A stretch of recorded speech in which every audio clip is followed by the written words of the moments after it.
Resampling.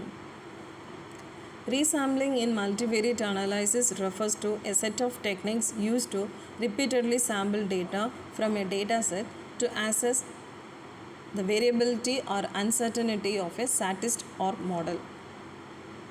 It is especially useful when the dataset is small, when assumptions about the data are difficult to verify, or when one wants to test the stability of a model or statistic. Some common resampling techniques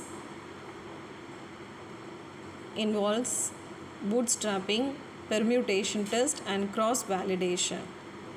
Bootstrapping means resampling with a replacement from the original dataset to create many new dataset of the same size. Permutation test. Here, resampling the data to create new dataset by randomly permuting the values of a variable while keeping the structure intact. Cross-validation. That means splitting the data into several subsets and training models multiple times to evaluate their performance.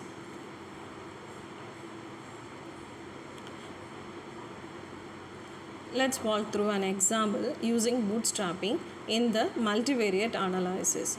Suppose we have a data set of 100 observations with the three variables x1, x2 and y. We want to estimate the multivariate regression model where y is predicted by x1 and x2. The steps involved in resampling. First, you have original data set. From the data set, you estimate the regression model coefficients. Then create bootstrap samples. Randomly sample 100 observations with the replacement to and from a new bootstrap sample. This means some observation might appear multiple times while others might not appear at all. So you create many such samples.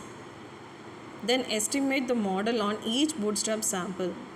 For each of the 1000 bootstrap samples, fit the regression models and estimate the coefficients from each resampled dataset.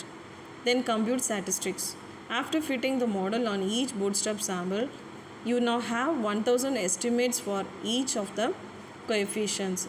So you can then compute the mean, standard deviation and confidence intervals for these estimates. The final step is interpretation. You can now assess the precision of your estimated coefficients.